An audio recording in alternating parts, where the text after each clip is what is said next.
Hello mga madam! Good evening! Ay, nangutot. Gabi na nga dito sa amin. It's already 6 p.m. Ngayon na ako guys nakapag-vlog. Nakatulog ako. Kasi inaantok ako. Pagod. Oh, pagod yung baby ko. Kakatulog.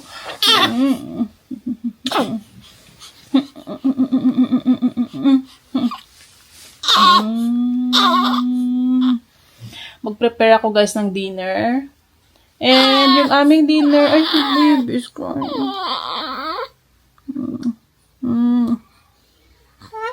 Ay, alam mo yun. Nagtatai siguro to. Are you pooping, baby? Madami siyang baby acne. Need kong bihisan yung abisan. Need kong i-change yung diaper niya, tapos yung kanyang mukha i-wash ko kanina na ko na to. Kasi yung mga gatas nag-dry. Bagawa ko guys ng fried chicken. Meron na ako dun na siguro na boiled na chicken. Kasi marinate din ako na lang, i-coat ko na lang. I love you. Change ko muna siya. Diaper, wipes, and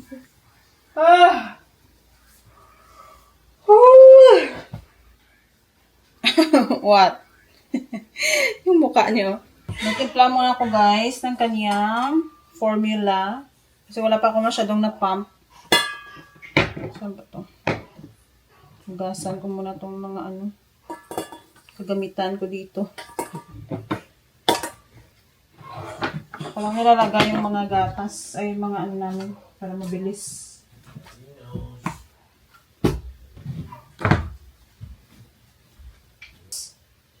Almost 2 hours, babe. Yeah. He drank a lot of milk this morning, before he slept. That's why he slept good. Kaya minsan... Huh? Was it the one I gave him? Like the 4? Yeah, and then I gave him another because I pumped. Gusto ko nga minsan siya sana guys, breastfeed. Minsan breastfeed ko naman. Kanina breastfeed ko yun. Kaso ngayon, magluluto ako kasi gabi na. Hindi pa ako nakapump, kaya formula ko na lang. At parang konti pa lang yung gatas ko. Gusto ko nga sana. Tapos mag-breastfeed ako, nahihirapan din ako sa kanya kasi parang tawag doon. Hindi siya makalatch ng mabuti. Hindi pa siya siguro sanay. Pero gusto ko sanang sanayin siya. Kaya ngayon, at least, nakapag-latch na siya ng mabuti. Depende siguro. Parang nahirapan siya. Kaya minsan naawa ako. Tinitimplahan ko na lang. Here, wait.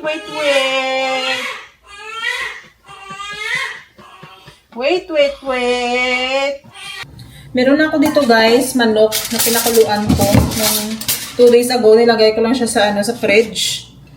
Pero hindi ko alam kung anong lulutuin ko, kaya pinakuluan ko na lang muna.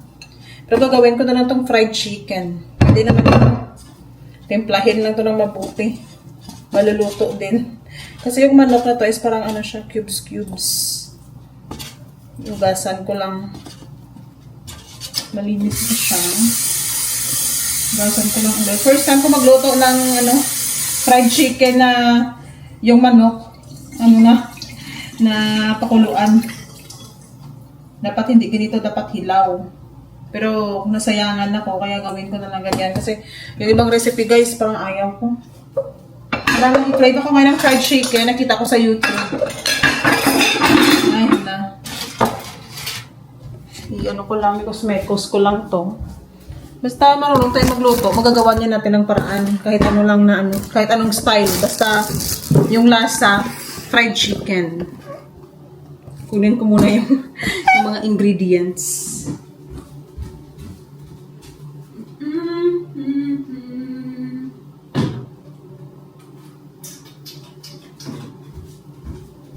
Meron ako ditong crispy fry.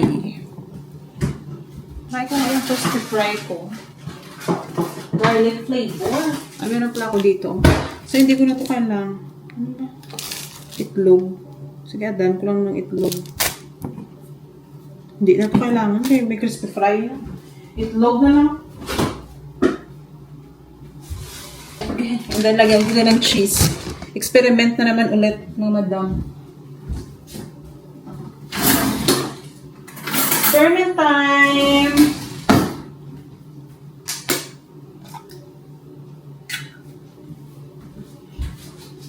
Mag-arrange ako ng mga kagamitan dito sa kusina.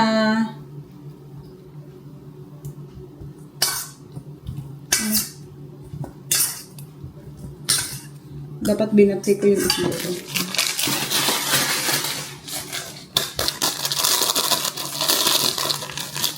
Press mo to yung mister ko sa akin. Yung sarap siguro. Sana masarapan siya.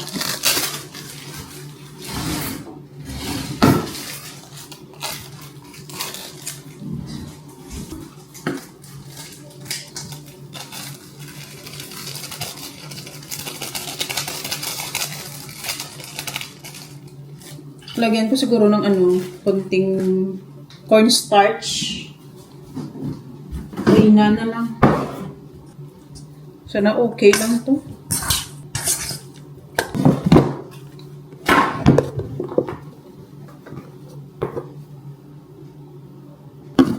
Kung masarap yung lasa, kamayin ko na lang. Kasi naiinis ako guys palagi ng Hindi ako komportable pag mga ganito. Mas masarap pag kamay.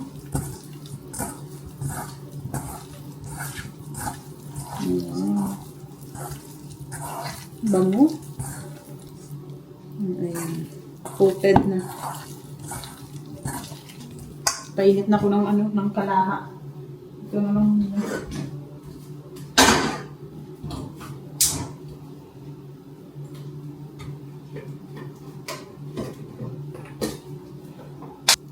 Gusto ko nga yung parang sa Japanese restaurant na palagi kong kinukuha sa may buffet.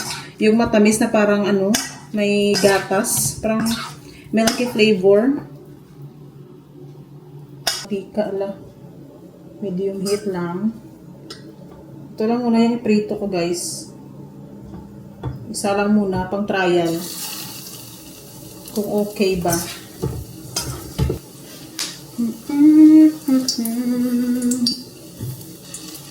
Dapat yung sauce garlic din ay wow. Ang fairness, ang ganda ha. Search ko nga.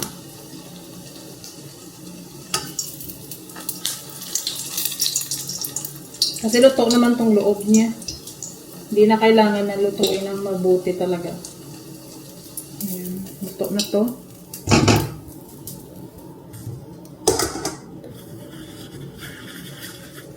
Kaya walang mantika. Ay, hindi siya masyadong crispy.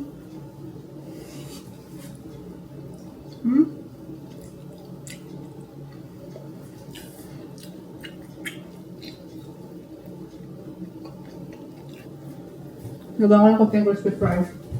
Ay, ala yung cheese na kalimutan. Cheese, para malinaw na.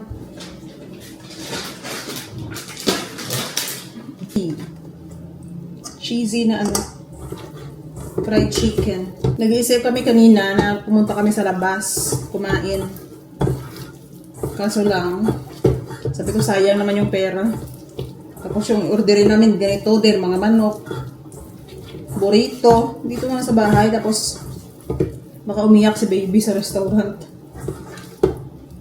At yung mga pagkain dito guys, ayaw ko rin kasi mga American food. Yung mga Pilipino naman, kaso lang malayo. Tapos hindi naman kami nagkakasundo ng asawa ko sa pagkain kasi siya, yung food niya, gusto niya Mexican or American. Filipino, hindi naman. So wala akong choice, need ko pumunta sa food na gusto niya. Yan, I think this one, masarap, mas masarap na. Ito okay naman, kaso parang kulang yung lasa.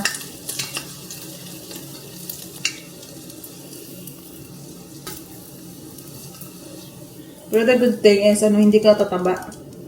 Balance lang. Try. Second try. Mabango.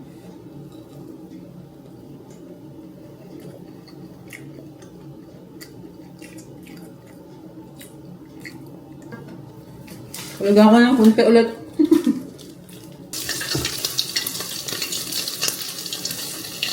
Yung friend ko guys, inaya niya ako na umuwi ng Pilipinas ng bakasyon sa March. Gusto ko sana, kaso lang, maliit pa si Weston, hindi pa pwede. Tapos yung asawa ko, wala pa siyang day off. Okay lang naman pag kami, kasi kasama ko yung friend ko. Pero ayun lang, gusto ko pag umuwi ako magpabinyag. Pangit naman pag kami ng dalawa ni baby, wala yung tatay. Kaya siguro next time na lang. Kasi malapit lang naman kami California. Direct flight lang. Wala na space. Yan, luto na yung chicken. Second batch na lang. Hindi pa ako nagugas ng kamay kasi may second batch pa. Then, after nito, mag-search ako if kailangan ko ng sauce. Kasi parang masarap pag may sauce. Search muna ako sa YouTube kung may ingredients ako dito, gayahin ko. Mga chicken sauce. Yan eh. Oh! He's up now! Bibidyo call ako guys sa aking pamilya sa Pilipinas. Hi baby! Gumatiis ako.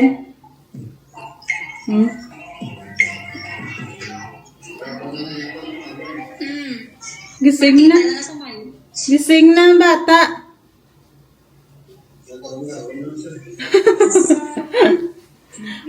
Ito yung ang pinito ko nga manok. You look like daddy? Mukha sa tatay?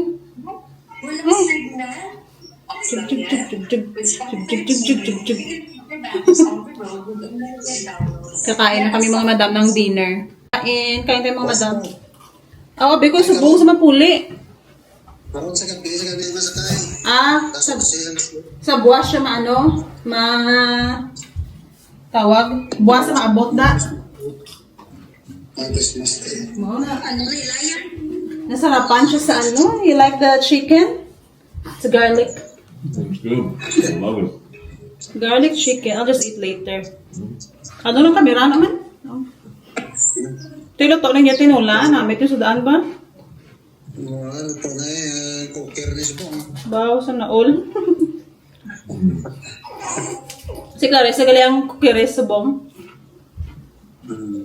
Siya ang tagaluto. Siya nga, tagatig. Okay. Luoy. Wala na siya na lang isa bilhin mo. Tagahugas. Wala na turno no? Sa nang tatlo kami turno, subong wala na. Siya na lang tanan. Eh? Pero may ginano yung kamot. May kasi nga pilas, may alabaya ko kawaro. Hindi ka ito dasig na. Ang gloves, tugnaw. Cold. Pero Vanessa is always looking at me now. Maybe you can see now. Kita na niya siguro ka, pero may nasa katulog. Hello mga madam. Yan nga yung vlog ko kagabi. So, iko-continue ko dito, guys. At ngayon, ano bang ilaw?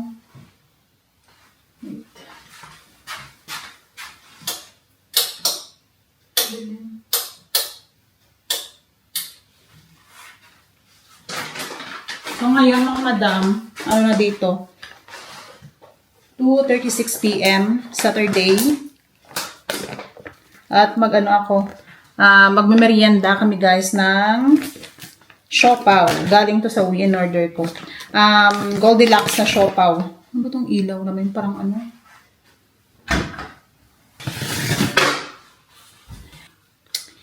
Konti lang yung kainin ko kasi yung husband ko. Sabi ko, mag-try ka ng siopaw. Ayaw niya. So, bigyan ko siya ng isa. Nakakain na siya ng siopaw. Yung homemade na ginawa ko.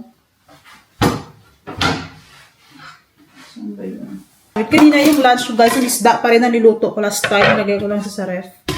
And then ito, yung isda. Pinirito. Ito kung masarap din ba. Steam na ako. Patapos ko lang maligo.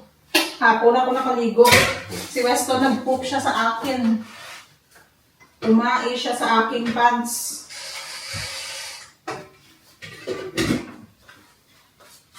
Kaya naligo ako nang wala sa oras. Pero maligo talaga ako. Basahin ko muna yung instruction. Pwede ko din palang microwave. Pero mas maganda steam ko na lang. Heaty. Chicken flavor to guys. Then i-upload ko siya sa Monday. Busy kasi. Hindi ko to pwedeng i-microwave. Pwede naman. Pero, malaki pala ha. Ilang piraso? 1, 2, 3. 4 na piraso. Mag-steam ako ng dalawang piraso. Ayan. Hindi pa naman ni-steam ko na mga madam yung ating siopaw. Ayan. Mga lang, 10 to 15 minutes. Init-init to. Ito na guys, yung siopaw. Madami siyang laman.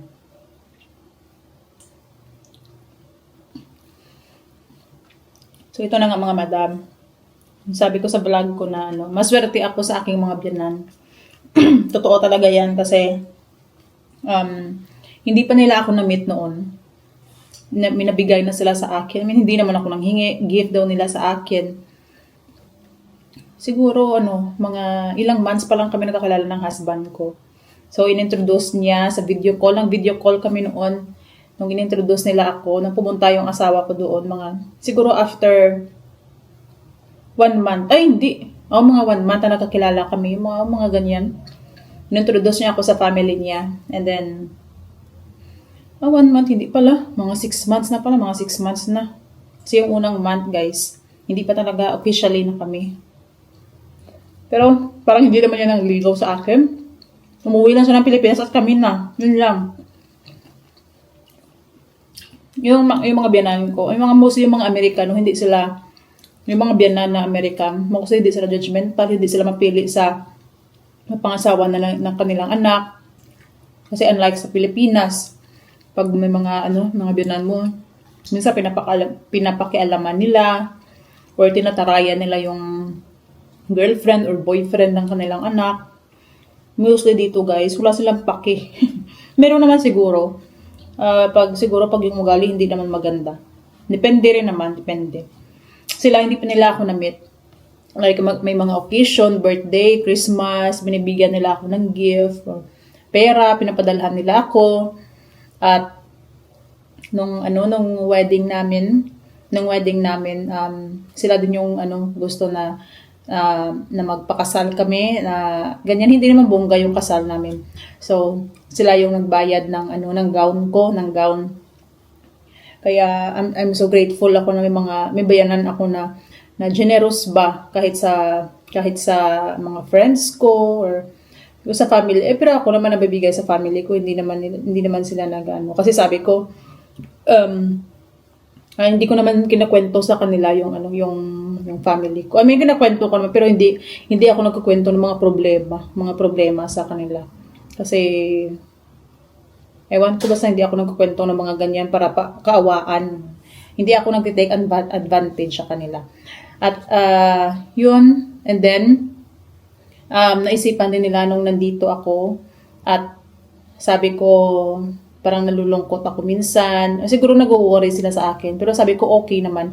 And then sabi nila, gusto nilang ipetisyon yung parents ko, 2 sila. Tapos tourist visa daw sila yung gagastos. Sabi ko nahiya naman ako kasi baka hindi matuloy or what if mag-tourist visa sila tapos ma-deny kasi yung parents ko. Usually ang ma-approve sa mga tourist, yung mga 60 plus, yung pag hindi na makapag-work pagdating dito sa Amerika. So yung parents ko, able pa sila mag-work, yung mga, pa lang sila 50 plus. Kaya nag-aalinlangan ako guys, at hindi rin makaalis yung parents ko kasi yung sister ko nag-aaral pa siya ng college. So need nilang bantayan, wala siyang kasama sa bahay. So yan yung iniisip ng parents ko. Pero, salamat ako kasi inoferan nila ako ng ganyan. Pero sabi ko, okay na lang, mas gusto ko na ako yung gagastos. Kasi ma-approve man o hindi, okay lang. Pero sa kanila siguro okay naman. Pero nahiya lang ako. Pero I'm so blessed talaga na may care sila sa akin. Tapos nung nanganak ako, gusto din nila na yung auntie ng yung binigyan nila ng sasakyan, yung auntie ng aking husband, yung kapatid ng tatay ng aking asawa. Yun, yung kapatid ng father-in-law ko pala. Yun, gusto niya na papuntahin dito para tulungan daw ako para may helper ako kay sa pag-alaga kay Weston. So sabi ko, pwede naman. And then sabi nila sila daw magbayad ng mga expenses. Kung wala daw kaming bed sa kabilang room, bibili sila ng bed. Sila talaga yung naghahanap ng paraan, guys, para matulungan ako or yung husband ko. Kain muna. Gutom ako. Pag may mga ganyang in-laws ka, i-appreciate mo talaga. Kasi bihira lang yan ngayon, yung mga ganyang ugali. Bihira lang. At never yan sila nakikisaw-saw sa problema namin. Pero hindi naman kami nag-share ng problem namin sa kanila. Pero hindi ba sila nakikisaw-saw? Even nakikita nila minsan sa mga video. Yung iba nag-comment na, makita ng ginaganyan mo yung anak nila kay Daryl daw. Na minsan sa mga video, pinipilit ko daw sa mga pagkain, baka makita ng in-laws ko. Wala yan silang paki, guys. Nanonood din sila ng videos ko minsan. Nakasubscribe na sila dito sa YouTube at Facebook. Natatawa nga sila pag ginaganyan ko yung anak nila. Tawang-tawa yan sila. Hindi yan sila mga grabe na mabilis magalit. Hindi yan ganyan yung ugali nila. Parang lang din sila. Parang para sa akin, sila. Yung ugali nila friendly. Tapos, understanding. Tapos sila, parang kwela din sila. Hindi sila na sobrang formal, na very formal na American. Kasi meron ding mga ganyan na hindi mo ma-joke. Or kahit, depende naman pala sa tao. Hindi lang sa American. Pero usually, sa mga nakikita ko dito, may mga matatanda. Mga seryoso, ganyan. Sila hindi. Mga sensitive, hindi sila ganyan. Gusto kong lumabas. Siguro lalabas kami mamaya. Mag-vlog para may additional ako sa vlog. Yung asawa ko, nag-work siya kanina Saturday. Nag-work siya ng half day. Para imbes na pera yung ibayad sa kanya, day off yung makukuha niya. So, yun yung gagawin niya every Saturday. Mag-work siya kahit half day lang. Para pag mag-duty siya ng 3 Saturday na half day, meron siyang 5 days off. Kaya, yan yung gagawin niya para may time kami na makapag-relax, makapagpunta kami, makapunta kami sa iba't ibang place, gagawa ng vlog, travel. Kain muna. Break time muna sa kwentuhan.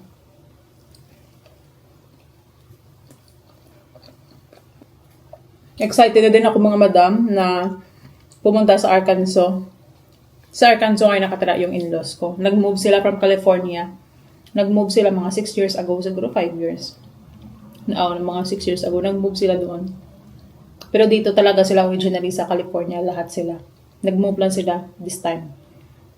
Siguro papunta kami doon pag mga 5 months na si Weston. Pag maka-off na yung husband ko kasi may 2 months off siya, paternity leave. Kasi nung nanganak ako, hindi siya nakapag-leave.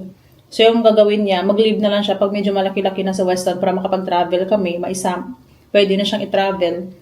So, excited na din ako na ipakita sa inyo. Pag nandun kami. May mga vlog ako, guys. Yung unang vlog ko, nung scroll nyo yung YouTube ko ngayon, madami akong vlog sa in-laws ko sa bahay nila. Kasi pumunta kami doon nung nakadating ako dito. Twice na akong nakapunta ng Arkansas. Nagstay kami ng 3 weeks, 2 weeks. Doon kami last time mag-Christmas. May vlog ako about it. Kaya kung gusto nyong makita, scroll nyo lang yung vlog ko dito. And mag-i-end na ako, guys, ng aking vlog. Kasi, na dito? Alas 3 na. Maglalaba pa ako. Magluluto ako ng dinner. Early pa ako magdi-dinner. Kasi dito, 5 p.m. dinner na. Early nagdi-dinner yung mga tao dito. And thank you mga madam for watching. Don't forget to like, share, and subscribe my YouTube channel. And if you want to follow me on Facebook, my name is Maria Rose Vlog 2 with Blue Mark Check. God bless everyone. Bye!